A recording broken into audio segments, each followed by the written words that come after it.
Okay, getting close to the kickoff. This always signifies for me anyway, the football is here. It's time to get going. So we're excited about this year's team we got coming back. Obviously, we were, did very well in the polls, and I think that works both ways. It's a positive in the respect that we've got guys that acknowledge that we've got some good players coming back on our team, and it's really an accolade for our players and the level of ability that they have. Can be a negative if you read too much into it. We know it's not going to do anything for us during the season as far as helping us win a game. All it can do is get us sidetracked if we let it during our preparation. So if we handle it the right way, then it can become a positive. Got two players with us to the media days. First of all, Zach Moss, our running back. If Zach has the type of year that we hope he has, he'll leave as the leading rusher in Utah football history, which is a pretty great accomplishment when you consider all the talent level of the backs that we've had come through there. And then Bradley and I, a defensive end, who, if he has a big year, could conceivably be the all-time sack leader in Utah football history. So got two great representatives. They'll both have their degrees in December. And that's really, the main reason why they've come to the University of Utah. So we're proud of the fact that they're going to be graduating this December. So, questions?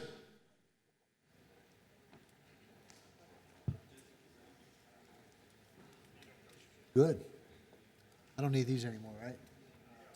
Still need those. Okay. Keep these right in my grill.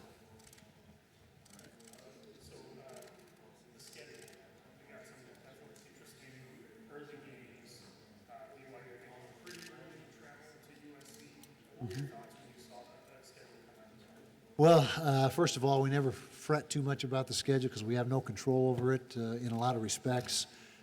We just play them as they unfold. I think the positive is all our non-conference games are up front, which is how we like it, getting those three games out of the way and then playing Pac-12 the rest of the way. Playing the rivalry game, the out-of-conference rivalry game as the opener, that's something that we've never done before, so I'm not sure. I can't give you a good answer on my feelings about that.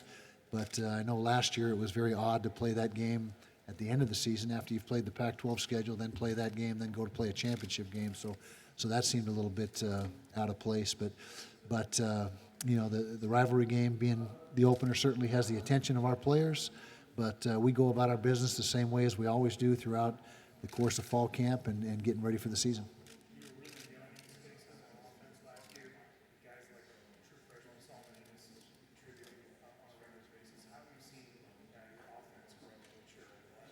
Well, we think that we're going to hopefully take a step forward this year offensively. Getting Andy Ludwig back as our coordinator is a big plus. He's a proven commodity, did a great job for us when he was here the last time around. Players really embraced during spring football what Andy was bringing to the table schematically and how he operates. And I think that's probably the biggest thing is the buy-in factor from your players. And right now we've got great buy-in and they believe in what he's doing.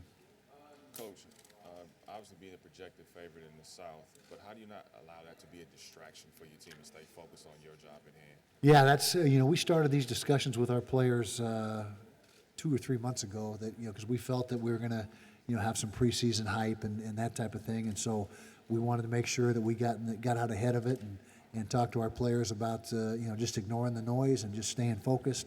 We all know that the Pac-12 championship's our goal, as I'm sure is every team in the Pac-12. And so, the focus is not on the goal; it's how we're going to achieve that goal. And that's the key: is to take the process day by day, and just worry about what you got to do that day to take a step in the right direction to achieve what you want to achieve. You got two teams in the South playing a Friday night game on a short week, on a travel week for you guys. Yeah. How do you look at something like that? Well, the old adage, one at a time. I haven't even really thought about that much right now, and we'll address that when we come to it. But you know, the schedule. We think the schedule is fairly favorable. We have 7 home games, 5 away, and we have the 5 home games in conference as opposed to 4 away. So really, I don't think there's anything in the schedule that we have any complaints about. Kyle, there's talk that there might be a morning kickoff in the Pac-12 this year. For you guys, that possibly could be 10 a.m. Would love it. Earlier the better. The only thing better than 10 a.m. is 9 a.m. or 8 a.m. So sooner we can get the ball in the air and get playing, that's great. No concern with sleep and body clock? No, we'd adjust. We've played those games before. It hasn't been, it's been, few and far between, but we've had those 10 a.m. kickoffs in the past. So for a prestigious network spot on Fox? Absolutely. Jump at the chance for that. Yep.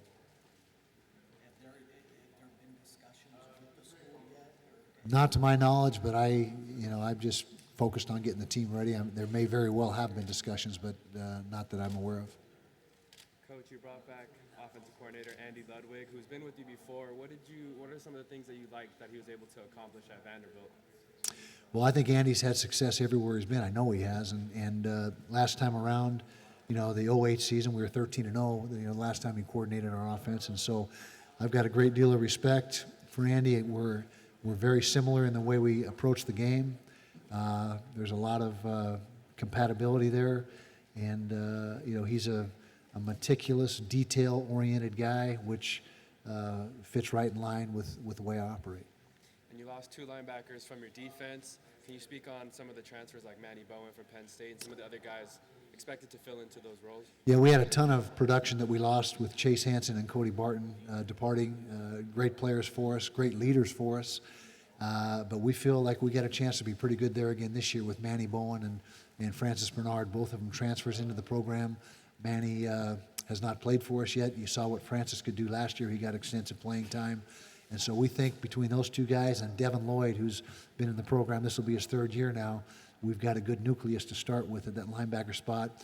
It'll be critical to develop 2 or 3 more guys, young guys, as we go through fall camp to give us some depth there. Do you feel like this is the best defensive line you've had? Could be. With this defensive line we got coming in with those 3 seniors that headline it, Bradley and I, Lecky Fotu and John Penasini, tremendous players, and we're surrounding those guys with 6 or 7 other underclassmen that we feel are very talented. So on paper, could very well be as good a defensive line, if not the best that we've ever had, but you got to go out and prove it every week. What was Zach like Zach Moss like in high school, and what was the connection that made you feel like you could recruit somebody from high school? Yeah, Zach Moss in high school I thought was a terrific player, under-recruited, very under-recruited. I couldn't figure out why the SEC wasn't all over him because we sure liked him.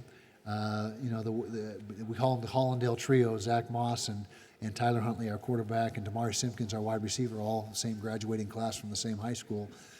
Coach Dennis Erickson was the one who went down there and found those guys and got them to Utah. Of course, Dennis has tremendous network and connections down in Florida, and so give him all the credit for getting those guys to campus. And ever since those guys got on campus, they've been great. I mean, they're all 3 graduating. They've stayed out of trouble. They've done everything the right way, and can't say enough good things about all 3 of them. But what was he like physically then? Zach was very similar to who he is now. He wasn't 220 pounds. He's about 205, 200, 205, the best of my recollection. Great balance, great vision, could run inside, can run outside. I mean, just all the things you see him doing now, we saw him do in high school. And so, like I said, it was a mystery to me why he wasn't more heavily recruited. Who did it come down to? I believe it was us in Louisville, if I remember correctly, at the end. Yeah. You guys have gradually, gotten to this point that the program's been very successful. Made the transition to the Pac-12 very well. I mean, how many years in advance of that did you say, okay, we're going to have to do things differently to compete in the Pac-12? Well, right when we got in the league, we knew the bar had been raised in every area, from facilities to recruiting to everything. I mean, there was the personnel that we had. When we first got in the league, we felt we matched up really well at the line of scrimmage, but not so well in the perimeters. And so it took us a lot of years to continue to recruit and develop and get the roster where we, needed to get it to be competitive. We're still not a finished product. I don't know anybody that is, but we feel like we're certainly better equipped right now than at any time that we've been in the league to be competitive. So when you recruited those playmakers, what were the main selling points there? Well, we just hope they saw the trajectory we were on, and just getting, taking steps forward every year, and ultimately to the point where we can win the Pac-12 championship. Now, we won the South last year. We fell short in the championship game. So obviously the next step for our program is to try to win it all. I mean, that's I'm sure every team in the whole conference is thinking the same thing, but that's the next logical step in the evolution of what we're doing here at Utah. Not surprised, and we're not. It's not like we're upset that we're the favorite. I mean, like I said, it's good to be recognized, but we knew that we had a chance to have some preseason hype, I guess you could call it, because we had a pretty good team last year, and we had a great deal of returning starters from last year's team. I know you recruited California before you got in the Pac-12. Right. Does this make it easier to recruit California? Well, the Southern California area has been a huge recruiting ground for us ever since I've been at the University of Utah, and when we got in the Pac-12, it just elevated the targeting. Who we were targeting down here. We were able to stand toe to toe with some of the bigger schools, whereas in the past, if some of the bigger schools were on some of the kids we were on, we knew there wasn't much of a chance. But now we feel we can win some of those battles down here in Southern Cal. Is it fair to say you have a budding rivalry with Washington, and kind of what makes the program so alike and so? Yeah, I'd like to think we have a rivalry with Washington because they're so good. I mean, that's we think that's a show of respect if that's how it's viewed, but because we got all the respect in the world for them and what they're doing up there. We haven't been able to beat them very often since we got in the league. I think once, twice, I can't remember. Yeah, but Chris is doing a great job there. They got us twice last year. Anytime you beat the same team twice in 1 year in football, that's a pretty good accomplishment. And so it seems to be a great matchup every time we play them. It seems to be a battle to the bitter end. How many times have you watched Byron's interception in disbelief? Or how would you describe it? I saw it live, and I probably watched it one other time, and then I try not to watch it anymore. So, yeah. Is it frustrating knowing, because it's pretty close, you guys are really getting closer and closer and closer? We feel we are. Yeah, we feel we are, and got to find a way to get over that hump, because getting close, doesn't really make many people happy. You got to have that breakthrough.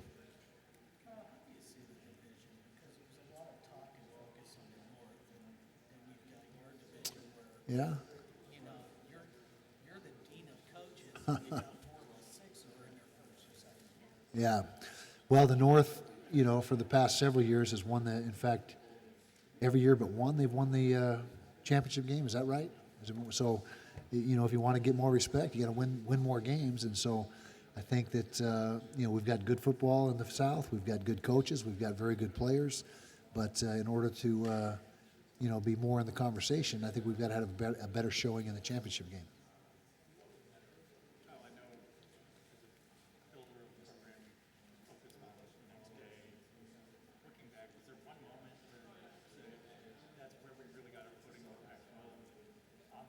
Yeah, I think so. I think it would be when we went to Oregon a couple of years back, 2 or 3 years ago, and just played lights out.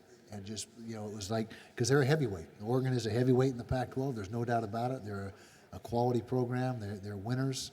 And to go up there and to be able to win convincingly, I think that was a breakthrough in our program. Hey, we can stand toe-to-toe with anybody, home or away. And if we play the way we're supposed to play, we got a chance.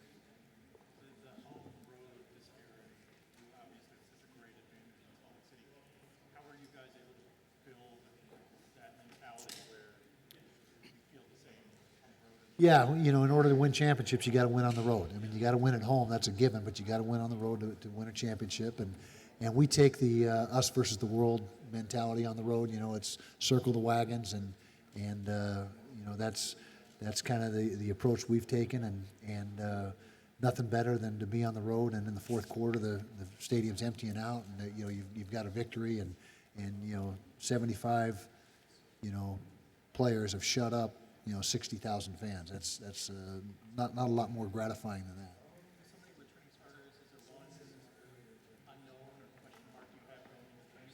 We got a couple question marks. Offensive line, we've got some holes to fill. We got, we came out of spring with 3 guys that we know are going to play for us, but we've got to find 7 or 8 guys that are going to be in that rotation up front on the offensive line that we have confidence in. So those questions have to be answered during fall camp, as well as the place kicker. We don't know right now who our place kicker is going to be. It's been a lot of years since that's been a question mark, yeah. So hopefully we come away with a kid that can get the job done. We're confident that'll happen. Your former boss is back in television. Yeah. Do you think he's back there for good, or can you see him? Urban is obviously one of the best coaches in the country, and that just got so much respect for him. Learned so much from him when I worked under him for those 2 years. He's not all that old, he's only 50-something, and so I don't want to speculate, but I know if he decides to return, that he's got a lot of years left in the tank if that's what he wants to do. But You imagine him visiting campus sometime this season? he's going to come in August. He's going to come see us in August. Yep, already got that scheduled. Yep. Kyle, how's the player leadership you feel like with this group? Outstanding. I think we've got a great group of seniors and some underclassmen as well that have really stepped into leadership roles. And, I've never been around a great team that didn't have great leadership. This team seems to have that so far. Time will tell. We still got a lot of work to do. But, teams where the coaches lead, usually pretty average. Teams where the players lead, they got a chance to be great. That's what Zach said. He felt like guys aren't letting each other slack off. They're holding each other accountable to this point, which is great to see, and that needs to continue. We got like I said, a lot of work to do between now and the opener, but if we can keep that same mentality and that same mindset, then that's going to help our cause. I know you said the schedule is what it is, but having to open conference with USC, team picked second in the division. Yeah, how at a does place that- we haven't won for like 100 years or right. something. How Yes. does that affect your thinking about that game? That's down in coaching terms, that's light years away. I mean, that's so far away you don't even think about it. But in the Pac-12, every week's a challenge. And you better bring your A game every week because this league is so competitive and so balanced that if you don't play your best, you don't have much of a chance to win. In a way, is it good to play them first, and you have the rest of the season? That's a tough question. I don't have a great answer for that. I know that they're always loaded with talent, and even though they're picked, number 2 in the South right now, their talent level is as good as, in my estimation, as good as it's ever been. So it's going to be a tough matchup for us. How much has your staffing changed from analysts, outside of the recruiting department compared to 5 or 6 years ago? How much has ours changed? Oh, tremendously. I mean, we're growing every year exponentially. We're growing in the recruiting department, where it was, when I first got to Utah 25 years ago, it was one guy who did recruiting and operations, and he wore about 5 different hats, to now where we have a separate recruiting department on its own that's staffed by about 8 to 10 people and 3 or 4 guys in operations. I mean, everything has grown.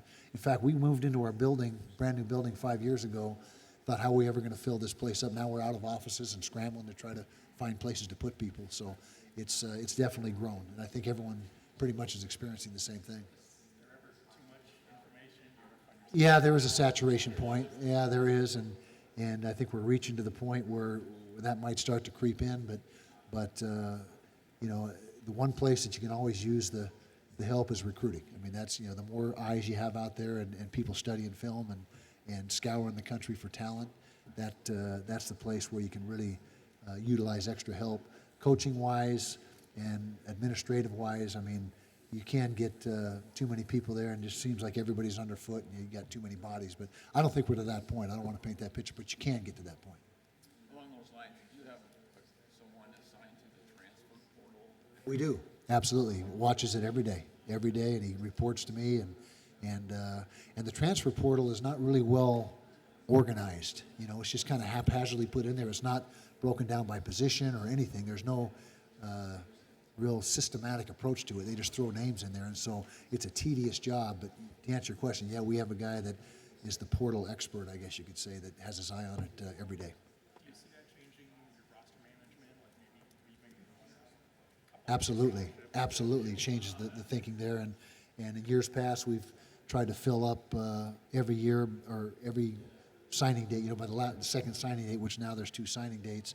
But now we try to hold, 2 or 3 or 4 scholarships back for the transfer portal guys because, it's changed the game. I mean, it's just been a situation where you're recruiting now all the way up until fall camp essentially, or until your initials run out, whichever happens first. But we definitely hold back scholarships in hopes that we'll have some transfer portal guys or grad transfers, come into the program. I mean, also in a sense, aren't you kind of recruiting your own guys to keep them in the fold? Yeah, that's true as well. I mean, the portal is changed the game, not dramatically, because I still, there still was movement before that, but certainly that movement is been enhanced. But I think that it may slow down again because I think I know there's a lot of guys in the portal that got no place to go right now.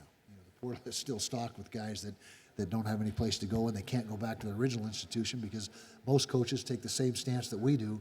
If you go to the portal, you're done here. There's no coming back. It's not shop yourself around. If I get a better deal, take it. If not, I'll come back. And so I think in the future, players will see what happened to some of the guys, maybe be a little more judicious about making that decision to enter the portal. My own feeling. I don't have anything to support that other than gut feeling. How valuable is a player like Jalen Johnson out there at cornerback? Huge value. I mean, the biggest value for a defensive coordinator, there's 2 things, a dominant edge pass rusher and a shutdown corner. Those are the 2 most sought-after commodities that a defensive coordinator looks for. And shutdown corner, that term gets thrown around pretty loosely. There's not very many of them. There's not very many of them out there. He is one of them. And so that allows you to do so many things in coverage, roll the coverage away from him, man him up, just do so many options when you have a guy like that. We have about 3 minutes remaining with Utah. 3-minute warning. So, yeah, it's a huge advantage, yes. And then Julian Blackman moving to free safety. How's his transition been? How confident are you in that he's going to make that switch? 100% confident. I think, based on what we saw in spring ball, it's not speculation because we have tape of him playing safety all spring long. He's got great ball skills, which at free safety in our scheme, we have that center fielder back there. We've had some really good ones. Robert Johnson, Marcus Williams. He's right in the mold of those guys as far as his range and his ball skills. He's a physical kid. He's up over 200 pounds now. He played at corner at about 185, so he added 15, 20 pounds to his frame. But he has ball skills. I'm convinced if we played him at receiver, he could function there as a legitimate receiver. That's how good his ball skills are. Coach, what's been your message with this team, kind of the thing you keep telling them throughout this offseason to kind of keep their heads right? Just to stay focused and don't, block out the noise. Don't listen to everything that's out there because, like I said, we're getting a lot of preseason hype, I guess you could say, and it doesn't mean a thing. It does not mean a thing. It's not going to help you win any games. And so just stay focused, ignore what's out there, and just, continue to respect the process that we have in place. What was your own reaction this morning when you see that or hear about it? Just it is what it is. I mean, what can you say? And as much as I hate that statement, it is what it is. You've heard me say that before, but I don't think it's a negative thing. We're not running from it or trying to hide from it. It's just you got to handle it the right way and understand that at the bottom line, it doesn't mean anything. It's just a lot of people that think a certain way. That's all it means. But it is a nice acknowledgement for our players in the program that, hey, people think you guys are pretty good players. So that's a good thing in that it's respect. a sign of respect. That Exactly. To some degree, it's an accolade for the players in the program, which is the best thing about it. But again, you can't get hung up on it. If somebody gave you the choice to play the Pac-12 title game at a neutral site or at your home stadium, which would you choose? Okay, I couldn't hear you. So which would you choose, your home stadium or a neutral site to play the Pac-12 title game? Pac-12 title game, our home stadium. I'd rather play anybody in our home stadium. Yeah, no question about it. Yeah, no question. The conference has discussed playing games at, I guess, 10 a.m. Mountain. Would you be up for that with that? 100%. As coaches and players, you want to get up and play right away. Sitting around all day. And as great as our atmosphere is at Rice Eccles at night games and as electric as that place is, it's tough to sit around all day waiting to play. Players are chomping at the bit. And if we can get some early games, I'm not saying play at 10 a.m. every week, but we wouldn't mind playing a 10 a.m. game or two every season. It's not we'd see that as a positive. So after spring practice, you consciously say we need 2 offensive linemen. Absolutely. And a Yep. tight end and a kicker. Yep. Those are predetermined and decided, not predetermined, but determined after spring ball. Where are our deficiencies based on what Andy wants to do, based on our personnel. What do we lack? And like I said, we had 3 or 4 scholarships we held back to fill those needs. What kind of an impact can Mike Juarez make? What are you expecting? Well, Mike Juarez is not with us. Oh, he's not always up. No, he's not with us. No. Okay, guys, thank you. Been great. Coach, no questions? I just listened. Okay.